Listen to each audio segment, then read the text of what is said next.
Chers internautes, bonjour. Nous sommes aujourd'hui en compagnie d'Éric Fiorilde. Bonjour Éric. Bonjour. Alors nous sommes aujourd'hui à vous êtes venu plutôt à notre rencontre aujourd'hui à notre demande pour parler de deux sujets.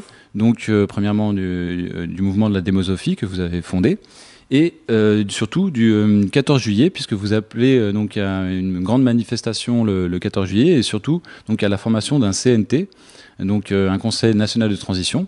Donc vous allez pouvoir nous expliquer exactement de quoi il en retourne juste après. Donc je vais vous présenter brièvement. Hein. Donc la démosophie, c'est un concept que vous avez inventé il y a quelques années. Le livre, vous l'avez écrit, la première version du livre, parce qu'il y a eu plusieurs éditions. Vous l'avez publié en quelle année ? Première fois en 1990. Et puis en fait, la version moderne, on va dire réelle, avec les connaissances que je n'avais pas à l'époque, en 2007 ou 2008. 2007-2008, d'accord. Donc, en gros, vous critiquez donc de manière, on va dire presque systémique, le système actuel. C'est-à-dire qu'il y a énormément de problèmes, plein de monde, plein d'internautes aujourd'hui, ceux qui nous suivent en tout cas, ont conscience, hein, que ce soit des problèmes environnementaux, des problèmes, mais au-delà de tout ça, donc les problèmes de gouvernance en fait. Et donc vous proposez un nouveau système de gouvernance. Critiquer, je ne crois pas que ce soit tout à fait le terme. Disons que je suis comme tout le monde à me rendre compte qu'il y a des choses qui ne sont pas normales. Et si on veut ensuite vraiment chercher à les analyser, c'est là où on découvre que ceux qui nous dirigent ne le font pas pour notre bien et ne le font pas avec toute la logique avec laquelle le feraient des dirigeants qui s'intéresseraient à leur peuple, au bien-être de la planète, etc.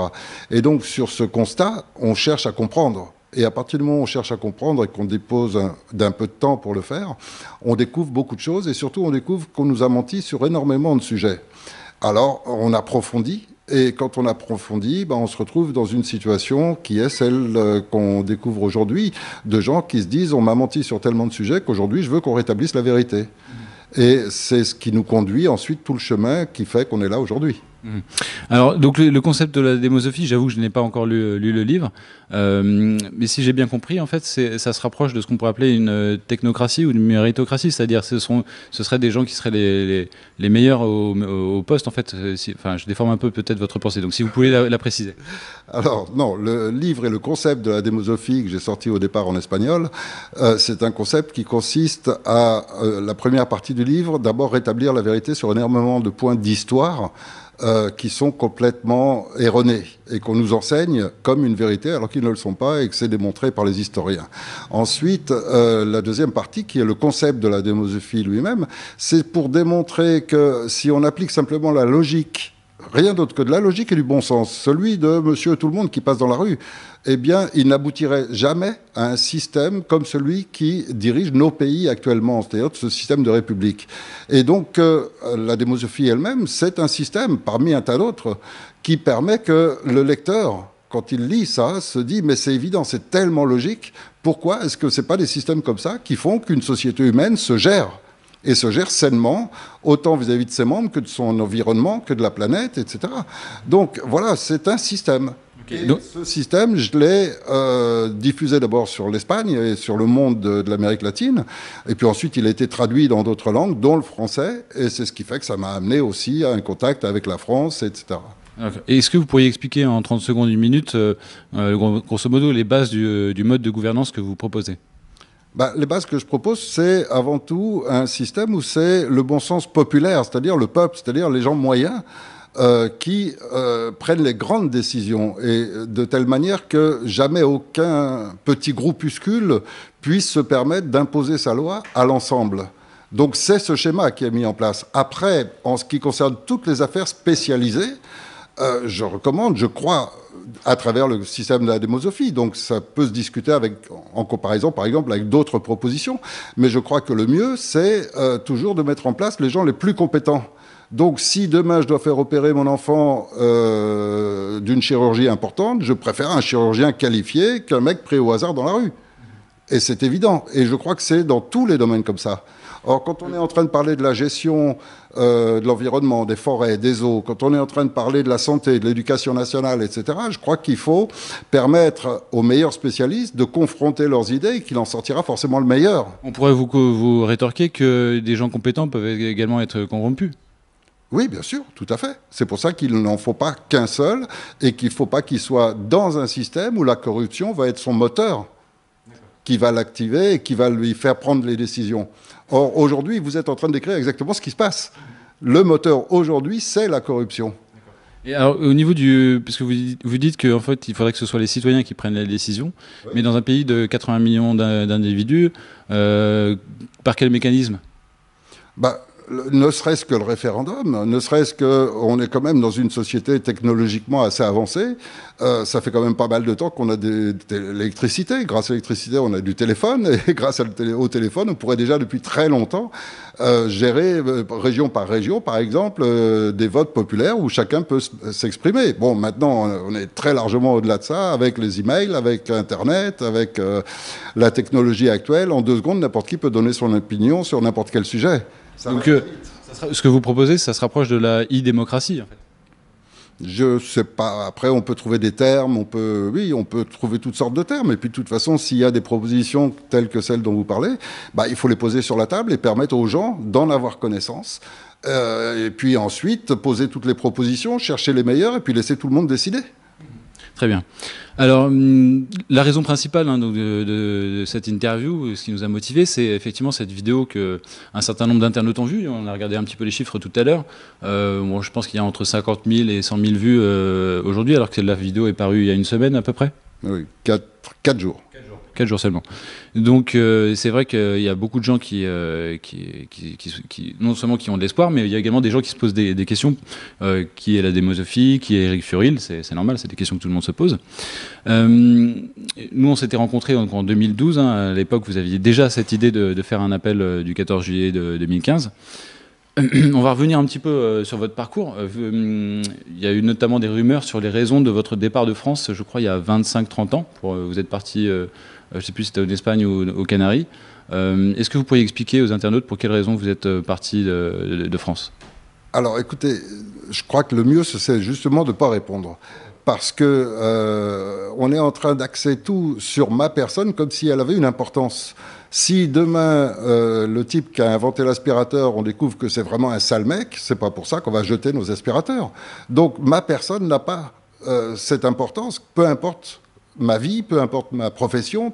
Aujourd'hui, il y a une idée qui a été lancée qui est celle que beaucoup de gens ont. Simplement, si on se met à la place de gens qui dirigent des mouvements dissidents et autres, peut-être que beaucoup d'entre eux n'ont pas osé poser une date bien précise, déclencher un concept qui juridiquement a quand même demandé l'intervention d'avocats spécialisés, a quand même demandé pas mal de temps et de réflexion. Et donc, beaucoup de gens peut-être n'ont pas eu l'envie de se bouiller, on va dire, et de se poser à lancer cet appel. Mais il fallait que quelqu'un le fasse. Donc, effectivement, on s'est rencontrés il y a 3 ans. À ce moment-là, je ne m'intéressais qu'à la démosophie. Et pour moi, c'était intéressant que le concept humaniste soit divulgué à travers ce livre qu'est la démosophie. Et en même temps que beaucoup de mensonges de nos États soient réparés en matière de médecine, en matière d'éducation nationale, etc. Et puis, aujourd'hui, on est dans un schéma totalement différent où, pour donner toute valeur à cet appel du 14 juillet, j'ai complètement mis de côté la démosophie. Donc aujourd'hui, on n'en parle plus. Aujourd'hui, ça n'a plus aucun intérêt. Cet appel du 14 juillet, j'ai attendu près d'1 an à voir si quelqu'un en France le déclenchait, et personne ne l'a fait. Donc un jour, il fallait prendre une caméra, se mettre devant et dire à tout le monde, voilà, il se passe des choses graves, prenez-en conscience, parce qu'il y a un tas d'ouvrages qui sont très bien pour ça. Par exemple, vous avez Pierre Hillard qui a écrit des ouvrages qui explicitent parfaitement ce qui est en train de se produire dans le monde, et il y en a beaucoup d'autres. Donc, si vous voulez, à partir du moment où on prend la décision de le dire aux gens, prenez conscience et réagissez, voilà, n'importe qui aurait pu le faire. Bon, j'ai lancé cet appel, je l'ai géré de telle manière que ça nous laisse un délai permettant à d'autres gens de le prendre en main. Et à partir de cet appel qu'on a fait, donc, c'était en mars 2014, au mois de septembre, ça a déclenché une première réunion avec des gens de toute la France qui sont venus dire « moi aussi, j'ai pris conscience de tout ça, moi aussi, je veux réagir, et donc maintenant, il faut qu'on s'organise entre nous pour créer quelque chose ».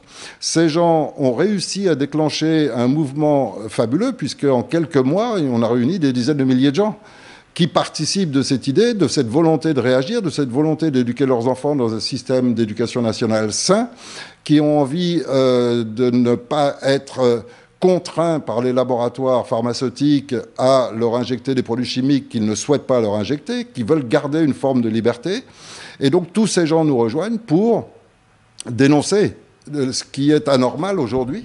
Et on crée un mouvement qui a abouti à ce que des avocats participent d'un schéma qui a mené maintenant au CNT. Et aujourd'hui, on ne parlera plus que du CNT, parce que c'est ce qui est important. L'appel du 14 juillet n'est que la matérialisation de ce CNT, le Conseil national de transition. Et ça, je veux bien qu'on en parle, par contre, très volontiers. Très bien. Donc j'ai bien noté que vous ne vouliez pas répondre à cette question précisément.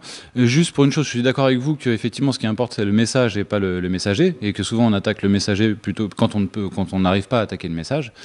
Et nous-mêmes, nous avons souffert de calomnies, donc nous ne sommes pas du tout dans une optique de répandre des rumeurs et des calomnies. Par contre, je pense que c'est important, quand il y a un mouvement citoyen, un mouvement révolutionnaire ou quel qu'il soit, qui se lance, c'est normal que les citoyens s'intéressent à la personne qui a lancé ce mouvement, non pas pour chercher la petite bête, mais en fait pour comprendre à qui ils ont affaire, pour comprendre les intentions réelles de la personne, parce que c'est pas forcément évident, les gens ne vous connaissent pas, ils savent pas votre parcours, donc forcément les gens s'intéressent à votre parcours. C'est pour ça qu'ils se posent des questions. Donc je passe à la question suivante. Je réponds très vite. Non mais comme vous voulez. Vraiment pas vous forcer à répondre.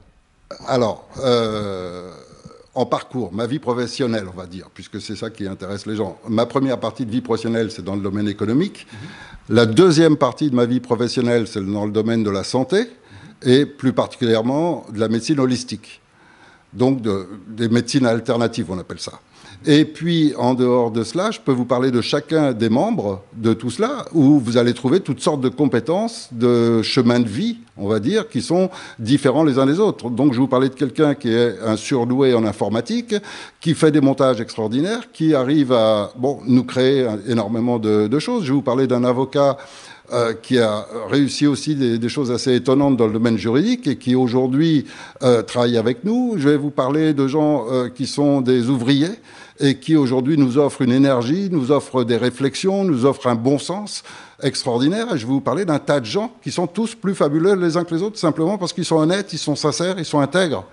Et on a réussi à créer une chose qui aujourd'hui, on va dire qu'elle est exceptionnelle, c'est un système complètement fractal. C'est-à-dire qu'il n'y a aucune notion pyramidale. Et vous avez donc toutes sortes de gens qui ne prennent jamais une décision sans les soumettre à tous les autres, et que toutes les décisions se prennent toutes en commun.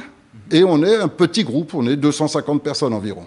Seulement, on arrive à fonctionner comme ça de manière absolument merveilleuse. Et en même temps, c'est tellement unique dans l'histoire, c'est tellement nouveau, qu'on est tous quand même un petit peu astreints à se débarrasser au fur et à mesure de certains conditionnements. Par exemple, des fois, on n'ose pas faire quelque chose, on se dit, tiens, à qui je demanderais? Et on a tendance à... on a des schémas que la société nous a imprégnés, dont il faut se débarrasser, et on y arrive petit à petit, mais en même temps, on crée complètement des nouvelles structures. Et ce collectif fonctionne sur le concept de groupe de compétences. Donc, si vous êtes hyper doué en informatique, comme monsieur, comme d'autres personnes, on va faire un groupe de gens doués en informatique. Et puis, celui qui n'y connaît rien, on ne va pas le mettre dans le groupe. Donc, il y a des gens qui sont plus doués dans un domaine, d'autres dans d'autres domaines, et on s'organise tous ensemble pour que... Mais tout ça figure sur la page web. Et on l'explique parfaitement comment on fonctionne par groupe de compétences et que chacun a quand même accès à tous les autres groupes, peut s'exprimer, etc. Et on y arrive. Ce qui explique aussi qu'il puisse y avoir quelques petits couacs, entre guillemets, par moment. Je fais allusion à quelque chose que vous ignorez probablement, parce que je ne vous en avais pas averti, mais il y a un membre de votre collectif, je ne sais même pas s'il fait partie officiellement ou pas de votre collectif, la Démosophie, ou du mouvement du 14 juillet, qui, a fait un tract qu'il a imprimé pour appeler à manifester le 14 juillet en mettant plusieurs logos, dont le logo du Cercle des volontaires, sans nous avoir consulté au préalable. Mais voilà. Donc il y a des initiatives qui sont prises sans qu'il y ait un aval du chef, etc. Enfin, puisqu'il n'y a pas de chef, c'est ce que vous m'expliquez. Bon, très bien, ça, on a compris. Mais comme ajoutez quand même à ça qu'il y a aussi ce que dans le langage informatique beaucoup de gens appellent des trolls, c'est-à-dire des gens payés par le gouvernement pour diffuser des faux documents avec des erreurs grossières, avec ce qu'on appelle la technique pure de désinformation, pour faire croire à des documents qui émanent de nous, alors qu'en réalité, ils n'émanent pas de nous. Là, en l'occurrence, s'y retrouver, c'est pas toujours facile. Mais là, en l'occurrence, il s'agissait plutôt de vraies personnes après leur profil Facebook. Moi, j'ai un petit peu investigué. Donc, sinon, pour parler, donc, je vous avais annoncé hein, dans le mail quand je vous ai envoyé hier pour vous inviter, qu'on allait également parler, en plus du mouvement du 14 juillet, qu'on allait parler des sujets polémiques qu'il y avait sur Internet. Donc, je vous en avais averti, donc autant y aller. Donc, il y a eu des vidéos du numéro 3 de la démosophie. Enfin, il se présente en tout cas comme ça, même s'il dit qu'il n'y a pas de numéro 1, numéro 2, numéro 3, mais il explique qu'il était la troisième personne la plus active après vous et après une femme sur Paris. Et donc, il a fait plusieurs vidéos que j'imagine vous les avez regardées. Non, franchement, j'ai regardé le début d'une, et puis quand j'ai appris que j'avais été en prison parce que j'étais un chef de bande de la mafia, je sais pas quoi, j'ai rigolé, puis j'ai fermé. Donc, j'en sais pas beaucoup plus. Alors, moi, c'est pas tellement cette... Ce garçon, je me souviens l'avoir croisé, mais je sais pas qui il est. D'accord. Très bien. Alors moi, je n'ai pas tellement tilté sur les histoires de mafia parce que je suis journaliste, donc tant qu'il n'y a pas de faits avérés, voilà, ce ne sont que du. Avec la mafia. Et donc, du coup, moi, ce qui m'intéresse, ce sont les faits. Il y a deux choses qui m'ont interpellé par rapport au mouvement de la démosophie. C'est donc le fait que vous ayez désigné un porte-parole dans la démosophie par tirage au sort. En tout cas, le témoignage de cette personne, qui se présente comme l'ancien numéro 3 de la démosophie, dit qu'il y a une désignation de porte-parole de la démosophie qui a été organisée à un moment par tirage au sort. Et qu'en réalité, en fait, il n'y avait pas eu de tirage au sort, que c'est vous qui aviez désigné en secret donc, cette personne-là. Et il se contredit en permanence dans tous ces trucs. J'ai entendu je ne sais combien de commentaires de gens, tout le monde en rigole. Mais bon, qu'il essaye de se faire connaître en utilisant mon nom et le mot de la démosophie, bon, je veux bien, mais ça tient pas debout tout ce qu'il raconte. Il explique que Nikola Tesla a rien compris avec l'énergie libre, que lui, il en sait beaucoup plus. Enfin bon, c'est... donc il n'y a pas eu de désignation de porte-parole. Mais ça rime à rien. Il n'y a pas de porte-parole, il n'y a rien de tout ça. Il n'y a rien qui tient debout dans tout ce qu'il raconte. Okay. Il a également parlé d'une annonce, alors je ne sais plus si elle était publique ou en interne, c'était en 2012, par rapport à 1000 signatures de maires. Et il disait qu'il n'y en avait eu qu'une ou deux, en fait, en réalité. Ça veut dire rien, ça... Mais je ne sais pas. Et puis il peut raconter encore plein de choses comme ça. On ne va pas perdre du temps avec... Parce que je suis sûr que demain, vous allez avoir beaucoup plus de gens qui vont encore plus critiquer, plus inventer de choses, etc. Alors, un autre élément qui a interpellé plusieurs internautes qui nous en ont fait part, puisque nous, on a relayé comme votre appel sur notre site, donc forcément, des gens qui étaient intéressés par la démosophie, qui voulaient vous rejoindre, nous ont écrit, et à l'inverse, des gens qui étaient interpellés peut-être négativement, nous ont également écrit. Donc, on a eu de tout. Des gens nous ont interpellés sur le fait que vous vendiez votre livre à un prix relativement normal, 30 €, mais que vous le vendiez également en version de luxe à 80 €. Et que vous le vendiez également par carton de 25. Donc ça peut paraître un peu bizarre. Et sur la même page, en plus, vous vendez des pots de zéolite avec de la vitamine C que vous vendez, je crois, 45 €. Et vous conseillez notamment de s'en servir. Donc ce serait contre les chemtrails pour se protéger. Mais ça pourrait servir également d'éléments de décoration. Donc c'est pas forcément très très clair pour l'internaute. Moi-même, je suis allé vérifier cette information. Effectivement, j'ai pas tout à fait compris. Donc c'est l'occasion de vous poser la question pour que vous puissiez vous expliquer là-dessus, quoi. D'accord. Alors, là, vous êtes en train de parler de la démosophie, c'est-à-dire d'un site web que j'ai monté à titre personnel, sur lequel je vends mes livres, et effectivement, je les vends pour financer ma propre vie, comme n'importe quel écrivain. Victor Hugo, s'il n'avait pas vendu ses livres, il n'aurait pas écrit autant, sûrement. Donc, n'importe quel écrivain vend ses livres. Mais pas à 80 €, quoi. Mais pourquoi ? À partir du moment où vous avez... Si vous dites faire un mouvement révolutionnaire, moi, si je fais un mouvement révolutionnaire, je fais un bouquin révolutionnaire, je ne vais pas le vendre à 80 € parce que je sais qu'il y a plein de gens qui ne vont pas pouvoir l'acheter. Oui, mais c'est pour ça que je le vends à 30 €, pas à 80. Par contre, il y a une version qui se fait artisanalement dans un cuir spécial, etc., dans un papier spécial, qui est une version faite pour durer ad vitam aeternam. Aujourd'hui, pour le réaliser, ce livre que je vends à 80 €, je le paye 120. Et je pense qu'il y a quelques collectionneurs qui aiment avoir ce genre de livres dans leur bibliothèque. Moi, je fais partie de ces gens qui adorent les livres, et quand je peux avoir un livre relié, etc., en super qualité de matériaux, je préfère acheter ce genre de livre. Mais forcément, ça coûte plus cher qu'un livre de poche. Dans une logique d'écrivain strict. J'ai arrêté parce que justement, je perds de l'argent. Chaque fois que j'encaisse 80 € pour en vendre un, je paye 120 € l'artisan qui le fabrique. Les mauvaises langues pourraient dire que c'est parce qu'on vous a trop, entre guillemets, titillé là-dessus. Mais alors, moi, ce qui m'interpelle quand même, c'est qu'un écrivain, effectivement, on peut comprendre qu'un écrivain souhaite gagner de l'argent et souhaite vendre aussi son bouquin à 80 €. Mais un écrivain révolutionnaire, d'après moi, c'est mon avis personnel, je vous le donne tout de suite, il va plutôt chercher à distribuer en PDF, en plus de le vendre à 30 €, plutôt que le vendre, vous voyez, il va plutôt chercher une solution pour le vendre également moins cher, plutôt que le vendre plus cher. Enfin, c'est mon avis, après. D'accord. Ben, c'est mon avis aussi, puisque je le mets, il est aussi en PDF, gratuit. Disponible sur le site? Oui, tout à fait. J'ai pas vu le lien, en fait, sur le site, commander le livre. De toute façon, tout le monde sait depuis le début, puisque j'ai fait un message particulier à cet effet-là, que tous mes ouvrages sont en vente gratuitement, par PDF, etc., y compris le livre vert qui parle du 14 juillet. Donc ils sont en téléchargement libre sur votre site? Ils ne sont pas en téléchargement libre, il faut le demander. On peut l'acheter aussi en PDF, donc à 8 € ou 7 €, je ne sais plus, qui est le prix normal des PDF qui se vendent. On peut aussi l'avoir donc gracieusement. Les mauvaises langues diront que c'est un petit peu comme les réductions qu'on a au supermarché, c'est-à-dire que au supermarché, effectivement, il y a des offres promo où on peut se faire rembourser le produit, mais il faut écrire. Et c'est quelque part, c'est une offre les publicitaires qui font ce genre d'offres savent très bien qu'il y a 1% des acheteurs qui vont utiliser ces offres promo. Alors que si on fait une réduction directement sur le prix d'achat, ou si là, en l'occurrence, si vous mettiez directement le livre en accès sur le PDF sur votre site, ce serait facile. Les gens qui n'ont pas d'argent pourraient facilement faire la démarche de le télécharger. Alors que là, il faut quand même oser demander, ce que beaucoup de gens n'osent pas faire. Bon. Ok. Alors, on va passer donc. Et alors, les zéolites, ça a interpellé beaucoup de gens. Qu'est-ce que c'est que la zéolite? Est-ce que, en fait, surtout, puisque vous dites que ça permet de protéger. Moi, ce que j'ai compris, peut-être que j'ai mal lu votre message, mais que ça protégeait des chemtrails. Alors, est-ce que c'est ce que vous avez dit ou pas? Non, jamais. Alors, pourquoi vous parlez des chemtrails quand vous parlez de zéolite alors?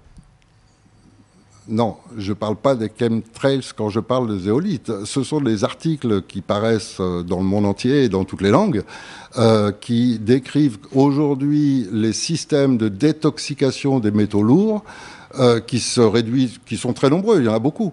Mais les plus efficaces et les plus rapides sont au nombre de deux, la chlorella et la zéolite. La zéolite est très peu connue en France, pratiquement inutilisée. Or, il fallait financer tout ce qu'on est en train de réaliser avec ce mouvement du 14 juillet. Et donc, en mettant cette zéolite en vente sur le site, ça permet d'ajouter des fonds au mouvement du 14 juillet. Parce que, en plus de ça, ce qu'il faut aussi dire, puisque ça vous intéresse, l'aspect économique a l'air de beaucoup vous intéresser, c'est que toutes les ventes, sans aucune exception, que ce soit de livres ou de zéolite, c'est tout ce qui finance le mouvement. C'est-à-dire que pour l'instant, je n'ai pas encore gagné un centime personnellement. Oui, j'ai lu notamment que la zéolite était utilisée sur le site de Fukushima à des fins pour nettoyer un peu le site. Mais alors, j'ai pas compris par contre quel est l'intérêt pour l'internaute d'acheter ces pots de zéolite mélangés à de la vitamine C en fait. Je sais pas, parce que vous préconisez d'en ingérer, c'est quoi? Alors, bon, si vous voulez qu'on fasse un jour une émission complète sur le domaine médical, on pourra... C'est des questions que les internautes se posent, parce qu'il y a des articles de calomnie sur vous, notamment je crois de Marc Bacvener, qui en parlent. Et c'est vrai que c'est des questions qui interpellent quand même.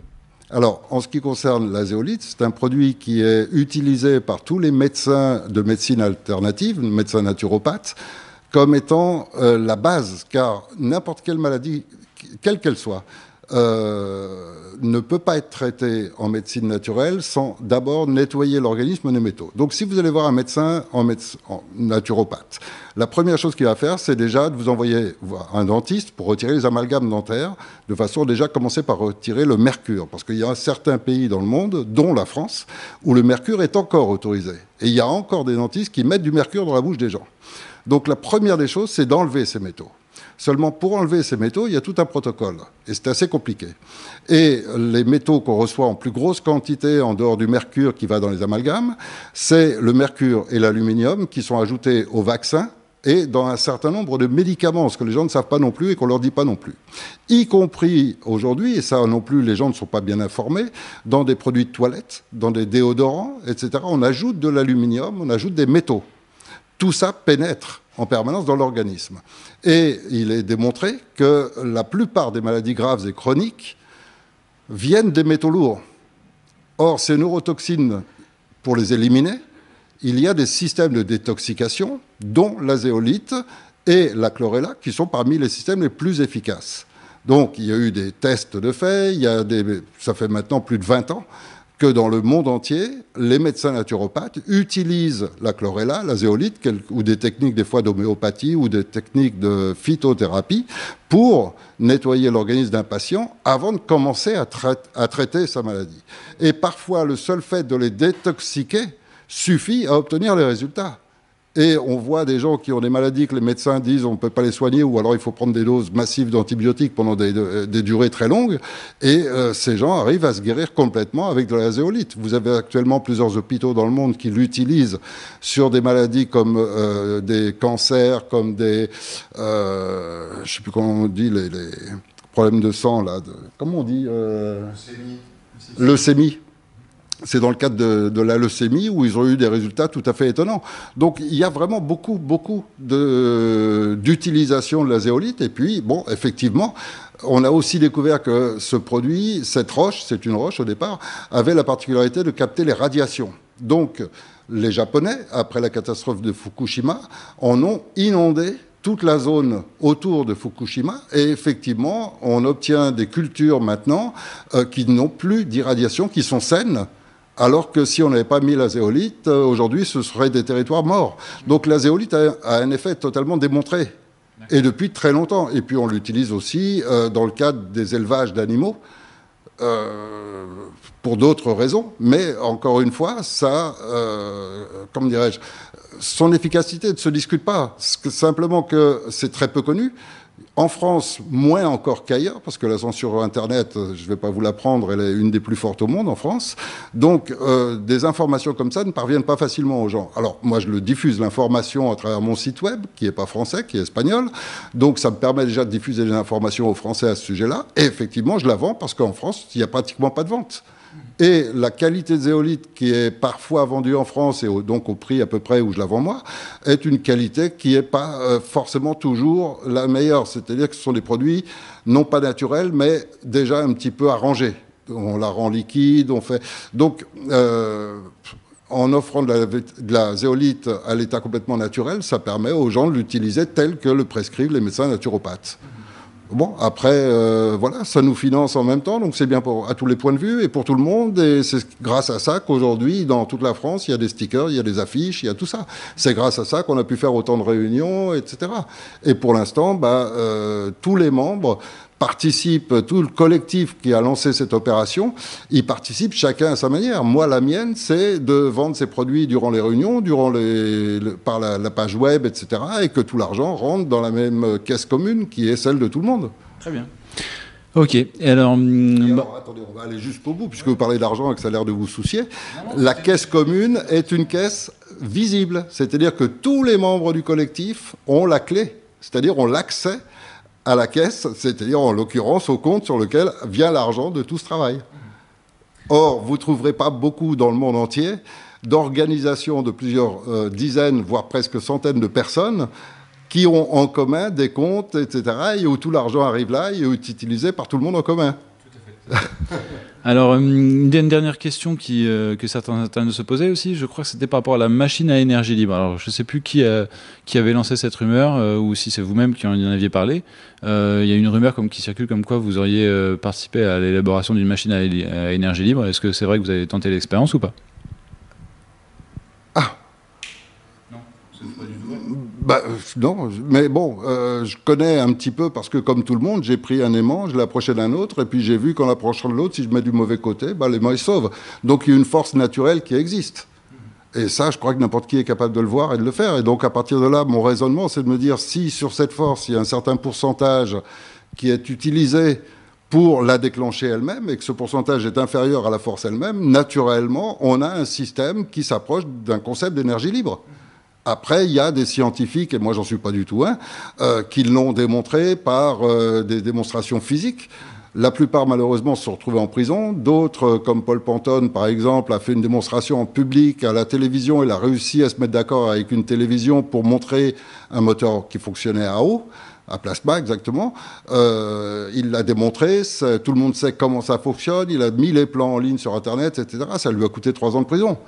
Et donc, il y a des livres comme celui de Jane Manning qui répertorient tous les moteurs à énergie libre qui ont été inventés et on constate qu'à chaque fois, il y a eu des interventions des gouvernements pour faire disparaître les laboratoires. Il y a eu beaucoup de ces inventeurs qui se sont suicidés de 2 balles dans la tête, comme on dit, dans la nuque souvent. Il y a eu toutes sortes de choses. Et je crois qu'on est bien conscient qu'il y a une certaine volonté de la part des États de maintenir le pétrole, de maintenir tout le système avec lequel ils sont si riches. Oui. Je crois que la plupart des internautes qui nous regardent on se sont renseignés sur Nikola Tesla et ceux qui ne l'ont pas encore fait, voilà, ils peuvent taper Nikola Tesla et ils auront plein d'informations sur le sujet, je pense. Oui, ou Stan Meyer, ou il y en a beaucoup, vraiment énormément. Alors, et dans mon livre, j'en cite quelques-uns parmi les plus notables. Mais on parle de la démosophie, encore une fois. Alors, non. Justement, là, on a fini. Alors, je pense qu'on a fait le tour là sur les questions que les internautes pouvaient se poser. Moi, j'estimais que c'était des questions qui peuvent être légitimes quand on ne vous connaît pas, sur à la fois le mouvement de la démosophie et à la fois sur votre personne. Donc maintenant, je pense qu'on peut entrer plus en détail sur l'appel du 14 juillet et ce fameux CNT. Alors, est-ce que vous avez déjà j'ai 2 questions principales en fait. La première, c'est moi, il me semble que la démosophie est un petit peu seule sur cet appel. C'est-à-dire que nous-mêmes, on essaie de faire une sorte de révolution citoyenne. Ça prend des mois, ça prend des semaines, ça prend des années. Mais une des choses principales à laquelle on s'attache, c'est fédérer un maximum de mouvements. Parce qu'on est très bien conscient que le cercle volontaire tout seul n'est rien et qu'il ne pourra rien faire.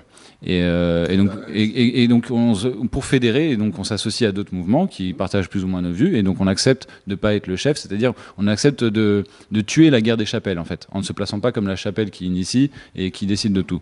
Et du coup on obtient un certain succès. Là, on a contacté beaucoup d'associations pour le 29 mai, on va en recontacter d'autres pour le 14 juillet, on va faire une assemblée citoyenne, on va prendre notre temps.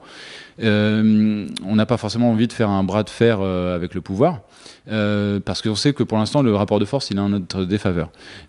J'ai pas eu l'impression que vous ayez cherché beaucoup à fédérer en fait d'autres mouvements. Est-ce que je me trompe? Est-ce que c'est un choix? Écoutez, je crois que moi, en renonçant à la démosophie pour créer ce collectif et pour créer un schéma qui exclut complètement la démosophie, je crois qu'il n'y a pas de meilleure manière de fédérer. Et le résultat est qu'effectivement, aujourd'hui, dans ce mouvement, on voit arriver vraiment tous les horizons. Donc, je crois que fédérer tout le monde, c'est pas appeler les autres à venir nous rejoindre, c'est simplement créer un mouvement dans lequel tout le monde est bienvenu. Et c'est ce qu'on a fait. Et donc, on a exclu la démosophie et on a créé un mouvement dans lequel tout le monde est bienvenu. Et effectivement, dans notre mouvement, vous allez trouver des gens, mais alors vraiment de tous horizons. Mais je pense sincèrement qu'il y a beaucoup de gens de très très bonnes intentions. Maintenant, personnellement, moi j'ai regardé la vidéo et pour être tout à fait franc, cette vidéo m'a fait un petit peu peur pour plusieurs raisons que je vais vous expliquer. Un premier petit détail. Vous dites que vous ne décidez rien, etc., à part effectivement faire ce CNT. Vous ne prenez pas de décision pour l'instant, mais mine de rien, vous annoncez quand même que vous abaissez l'âge de la citoyenneté à 14 ans, puisque vous dites que les citoyens à partir de 14 ans pourront participer aux prises de décision. Ça paraît un peu contradictoire. C'est quand même une annonce qui n'est pas anodine d'abaisser l'âge de la citoyenneté à 14 ans. Attendez, on n'a jamais parlé d'abaisser l'âge de la citoyenneté à 14 ans. On a seulement dit que dans ce conseil représentatif, dans ce conseil national de transition, pouvaient figurer des gens à partir de l'âge de 14 ans. Après, si vous entrez sur le site, vous allez voir dans quelles conditions. C'est-à-dire d'abord dans un pourcentage qui ne peut pas excéder 10%. Globalement, ça veut dire qu'on ne va pas se retrouver avec un tas de gamins de 14 ans, etc. Ensuite, il est précisé aussi que ce conseil représentatif doit permettre à des jeunes dont on est en train de construire le monde pour demain de s'exprimer. Or, qu'il y ait un pourcentage de jeunes, et à partir de 14 ans, c'est l'âge adulte réel depuis 3000, 4000 ans de l'humanité. Ça fait très peu de temps qu'on a changé cette norme, mais c'est la norme normale. Or, un enfant de 14 ans, c'est un enfant qui a terminé l'adolescence et donc qui est devenu adulte. Et ça, c'est une réalité de 4000 ans de civilisation humaine. Aujourd'hui, on veut les traiter comme des gamins jusqu'à même presque des 20 ou 30 ans. C'est une anomalie. La normalité, c'est pas celle-là. Donc, des gamins de 14 ans sont à la veille du monde dans lequel ils vont vivre leur vie, et ils ont le droit de s'exprimer, ils ont le droit de donner leur point de vue.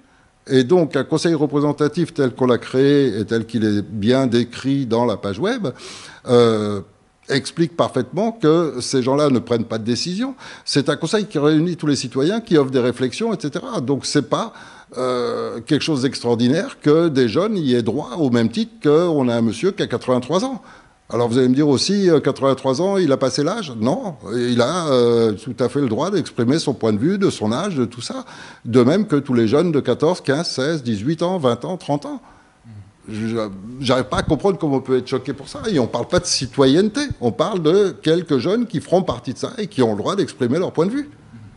Alors, mais parlons quand même clairement, parce que fonder un CNT, annoncer qu'au 14 juillet, on va comment dire, occuper des lieux de pouvoir, c'est clairement annoncer un coup d'État. Alors, si on parlait d'un État légitime, ce serait effectivement annoncer un coup d'État. Si on parlait aussi d'un groupe qui veut prendre la place d'un autre, on parlerait encore de coup d'État. Quelle est la situation réelle actuellement en France ? En 2007, vous avez 55% des Français qui refusent le traité européen. Ensuite, vous avez un petit groupe, en l'occurrence Nicolas Sarkozy, qui trahit les gens, trahit le peuple français en imposant ce traité européen alors que les Français avaient dit non. Alors, quelle est la validité d'un groupe sur 100 personnes, mettons, s'il y en a 30 qui pensent d'une certaine façon et 70 qui pensent d'une autre façon, et que ces 100 personnes représentent l'ensemble du groupe? Si on prend ce qu'on appelle un peuple souverain, ce qui est la définition de la nation et la définition qu'on retrouve dans la Déclaration des droits de l'homme et partout, un peuple souverain, ça veut dire que c'est la majorité qui décide. Si sur ce groupe de 100 personnes, vous en avez 70 qui a pris une décision, c'est celle-là qui compte. À ce moment-là, les 30 autres sortent une arme et menacent les 70 de leur arme pour les obliger à accepter leurs règles. À ce moment-là, on est dans ce qu'on appelle l'oppression. C'est-à-dire que lorsqu'une minorité impose sa loi à une majorité par la force, par la ruse, par n'importe quel moyen, c'est ce qu'on appelle contraindre les gens à ce qu'ils ne veulent pas. Les Français, à 55%, le peuple de France a dit non, on ne veut pas du traité européen. Et une minorité a utilisé la ruse pour contraindre les Français à supporter leurs lois. En l'occurrence, donc, on est complètement dans un système d'oppression. Alors, excusez-moi, c'est vrai qu'on est effectivement, je suis d'accord avec vous sur cette analyse que depuis, depuis que les parlementaires sous Sarkozy ont validé le traité de Lisbonne, on vit effectivement dans un système illégitime, puisque effectivement il y a eu un référendum qui n'a pas été respecté, qui a été violé. En revanche, quand on regarde le CNT libyen, le CNT syrien ou les différents conseils... Laissez-moi continuer. Oui. Je vais vous expliquer tout le schéma, après vous me posez la question. Donc, vous avez un système qui est ce qu'on appelle l'oppression, qui a été mis en place par cette minorité pour obliger la majorité à le suivre. Dans les termes qu'ont décrit les Français il y a plus de 200 ans, lorsqu'ils ont écrit la Déclaration des droits universels et lorsqu'ensuite ils ont écrit la Constitution française, ils ont toujours pris garde à utiliser ce mot et à garder ce droit de résistance à l'oppression. Seulement, ils n'ont jamais décrit quel était le moyen de le faire. C'est-à-dire quelle structure juridique pouvait légitimement faire valoir ce droit à l'oppression. Donc on est resté dans le vide absolu jusqu'à ce que M. Sarkozy commette cette erreur absurde d'avoir voulu envahir et attaquer la Libye pour des intérêts, maintenant tout le monde sait que c'était des intérêts autres que les nôtres, et pour cela, il a créé une structure qu'il a appelée Conseil national de transition. C'est une aberration. C'est comme à l'époque de De Gaulle, quand on a appelé Conseil national de résistance. C'est une création juridique. Lui, il a créé cela pour pouvoir envahir et justifier d'appuyer économiquement et par les armes et par des formateurs des petits groupes de personnes qui voulait la place de Kadhafi. Donc, il a créé cette entité. Et puis, il s'est trouvé que, pour la justifier, il a établi un texte. Ce texte a été admis ensuite par l'OTAN et par les USA. Ça veut dire en clair qu'on a créé enfin, sans le faire exprès, il a créé une entité juridique qui permettait qu'un peuple oppressé dispose d'un outil pour faire valoir ses droits. Ce qu'ont fait ensuite les Yéménites et ce que font maintenant plusieurs pays africains et ce qu'on fait nous en France. On est dans un système où il est clairement établi que cette minorité a utilisé la ruse pour nous contraindre à ce qu'on ne voulait pas. Donc nous sommes oppressés et à partir de cette base, on a maintenant un outil juridique qui s'appelle Conseil national de transition qui permet à de simples citoyens de dire on exige le vrai droit, l'application de la Constitution, l'application des déclarations des droits de l'homme qui est qui est la base et la référence première de la Constitution française, on exige son application. Or, son application, c'est résistance à l'oppression, c'est un Conseil national de transition qui est pas là pour prendre le pouvoir, donc c'est pas un coup d'État, il n'est pas là pour prendre le pouvoir, il est là pour donner le pouvoir au peuple, de reprendre sa souveraineté et donc de décider de sa gouvernance. Par rapport au CNT libyen et syrien, en fait, j'avais pas eu le temps de poser ma question. En fait, j'étais pas en train de vous comparer à ces deux conseils nationaux de transition. Tout simplement déjà parce que déjà vous n'avez pas du tout les mêmes soutiens. Personne ne vous soutient en sous-main. Au contraire des CNT libyens et syriens. Ou même des fois, quand je dis en sous-main, les soutiens à ces conseils nationaux de transition ont été même officiels du côté de l'Occident. Si j'en parlais, c'est justement juste par rapport à la question de la légitimité. Non seulement la légitimité par rapport à effectivement une situation d'oppression, mais surtout la légitimité telle qu'elle est ressentie par les citoyens, telle qu'elle est évaluée par les citoyens.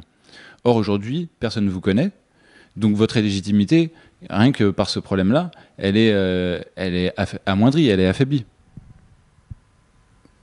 Une légitimité est une légitimité, elle ne peut pas être affaiblie ou amoindrie.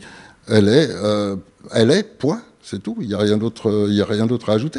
C'est légitime puisque le concept existe d'un Conseil national de transition et il est là pour représenter un peuple qui est oppressé par une loi violant la Constitution.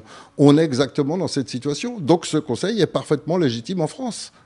Après, sa légitimité effective et son pouvoir effectif, ce sera le peuple de France qui lui donnera.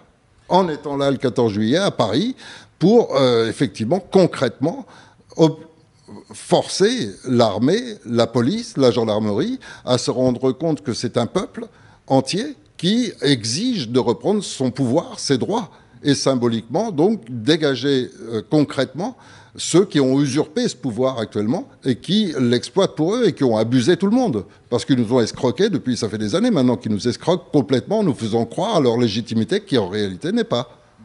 On va extrapoler un peu par rapport au 14 juillet, c'est-à-dire qu'on va essayer d'imaginer ce qui va pouvoir se passer. Et en faisant cela, je pense qu'on va pouvoir mieux appréhender vos intentions. Les forces de l'ordre, vous pensez vraiment qu'elles vont laisser faire les membres, les membres de ce mouvement du 14 juillet qui vont venir pour prendre les lieux de pouvoir ? Elles n'ont pas le choix, c'est leur rôle. Bien sûr que si, elles ont le choix, elles ont une famille à nourrir.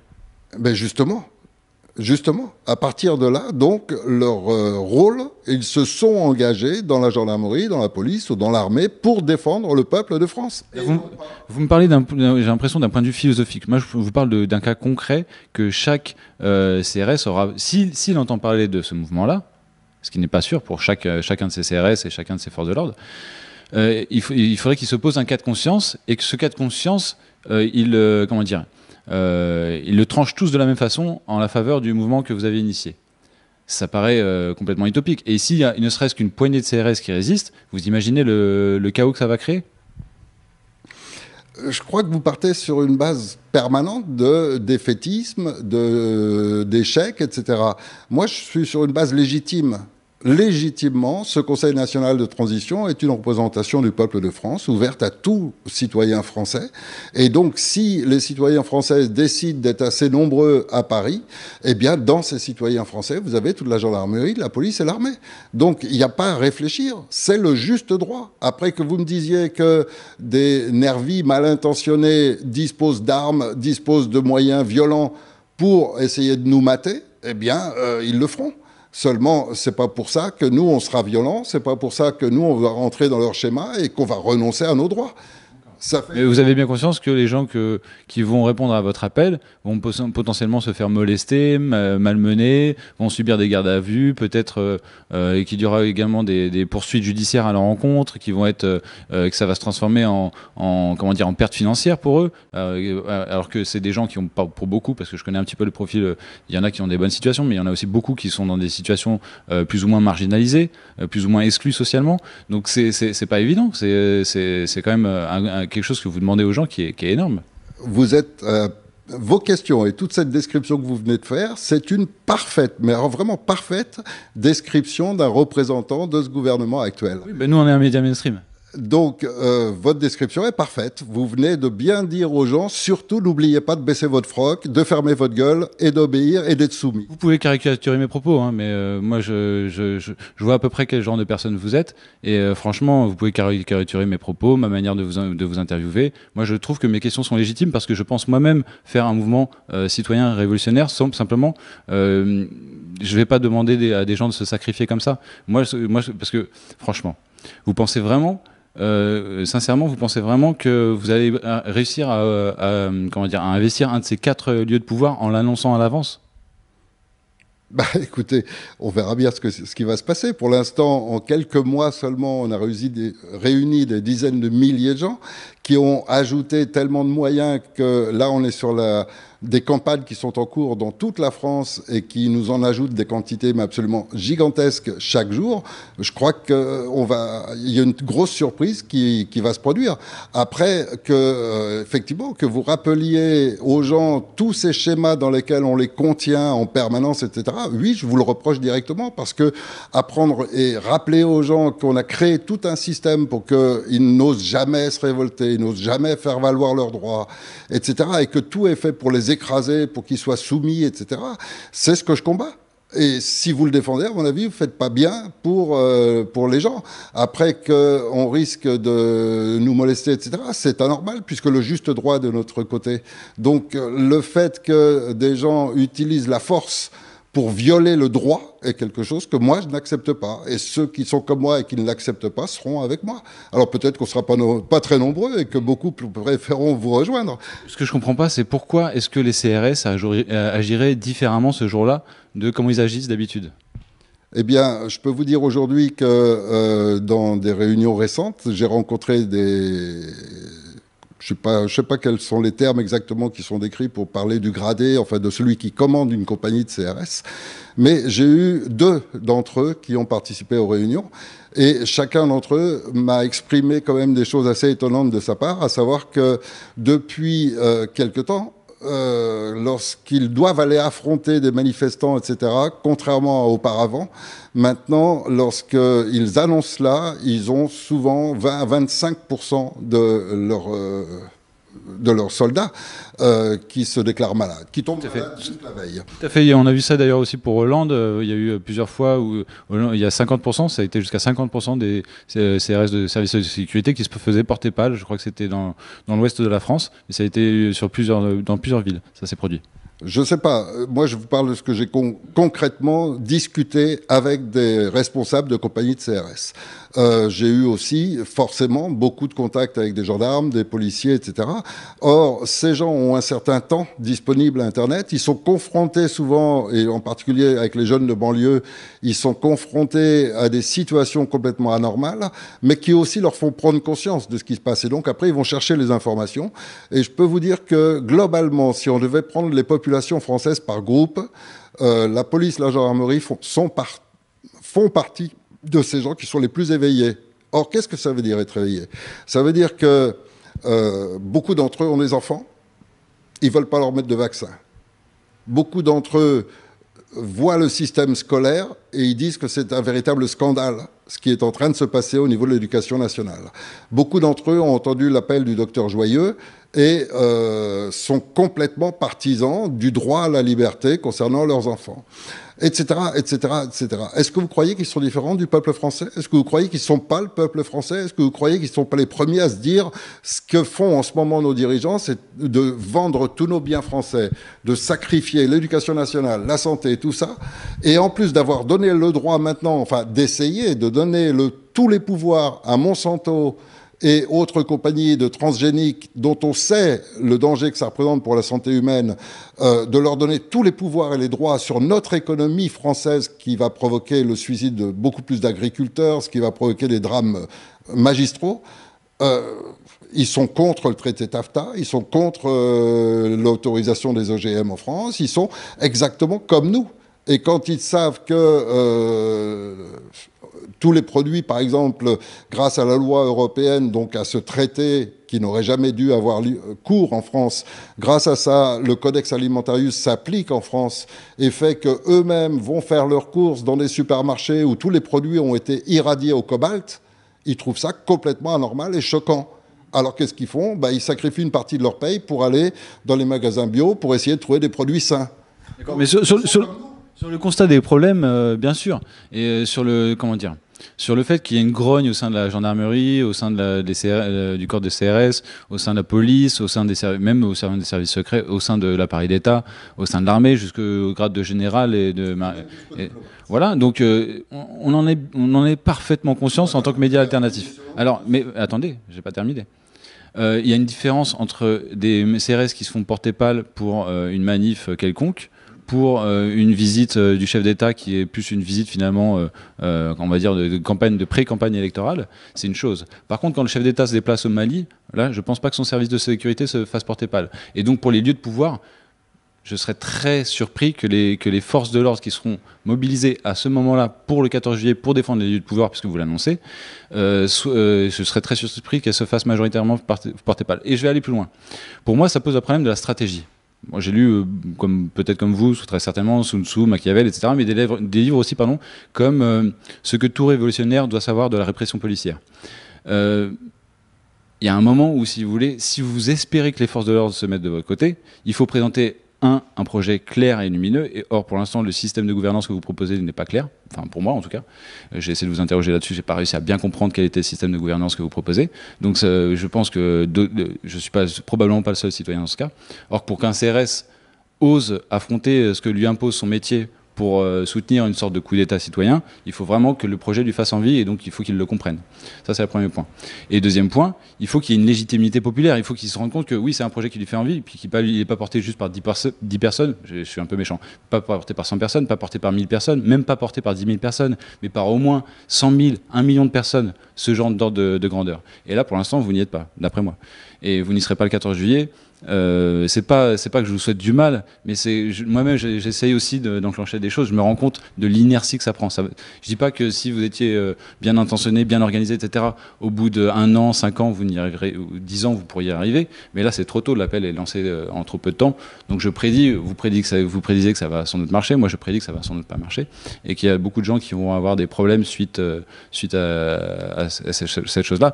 Et moi, le plus grand risque que j'y vois, et c'est pour ça aussi que j'ai voulu souhaiter faire cette interview, c'est que cette interview m'utiliser pour avertir vos auditeurs, surtout pas nous suivre. C'est ça que vous voulez dire. Vous souhaitez m'utiliser pour ne pas laisser vos auditeurs suivre ce mouvement.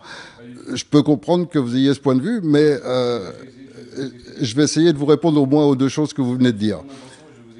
Vous venez de dire que le système de gouvernance n'est pas clair, alors qu'à mon avis, au contraire, il est on ne peut plus clair et parfaitement décrit dans la page du site web, parfaitement décrit dans le petit livre vert, et en même temps, il est complètement élaboré, et très élaboré. Pour moi, je ne l'avais pas compris quand vous avez essayé de me le résumer.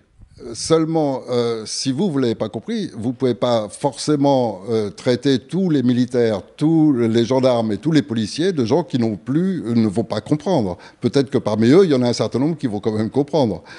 Parce que ça a été rédigé dans un langage simple et non pas juridique, ça a été exprimé tout à fait clairement sur le site web, etc.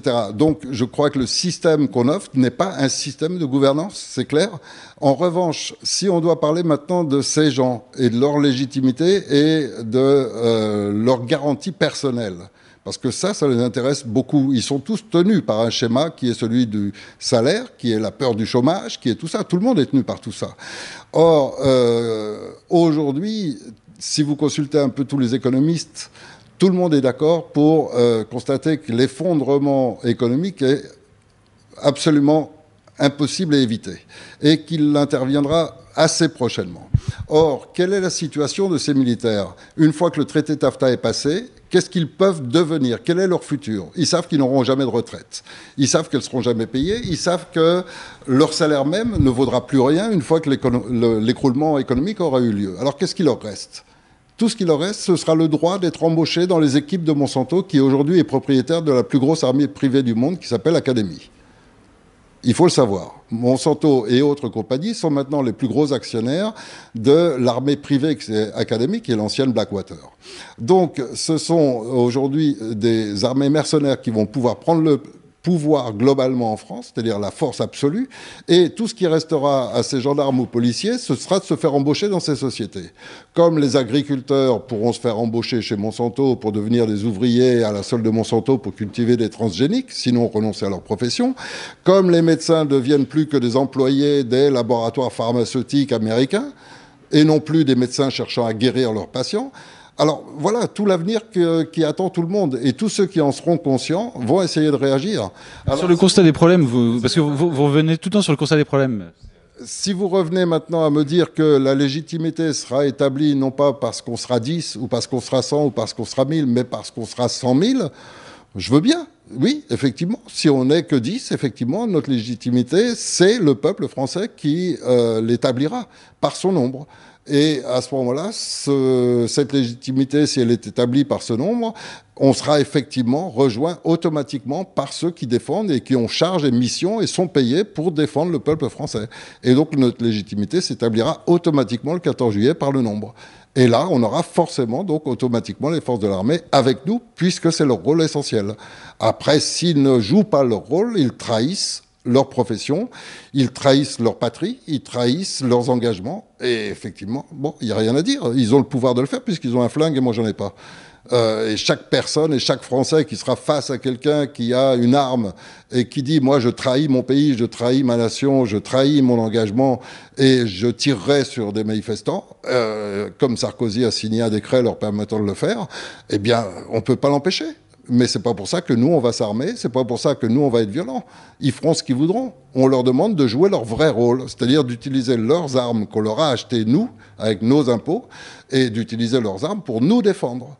Et sur le constat des problèmes, de toute façon, on est d'accord. Moi, je suis le premier à être révolté quand je vois des pubs dans le métro où on voit l'armée française dans les quais et dans les gares, et comme si leur mission, c'est marqué en plus, que c'était de protéger les populations, sous-entendu population française. Alors que leur métier, c'est plus justement d'aller dans, enfin, c'est justement de pas faire le travail de la police et de la gendarmerie.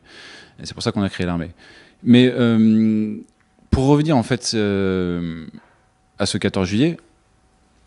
Le sentiment que c'est partagé aussi par un certain nombre de volontaires de notre collectif, c'est que le mouvement que vous êtes en train d'initier ne peut pas aboutir avec la stratégie qu'il s'est choisie, qu'il a annoncée en plus publiquement. Il ne peut pas aboutir.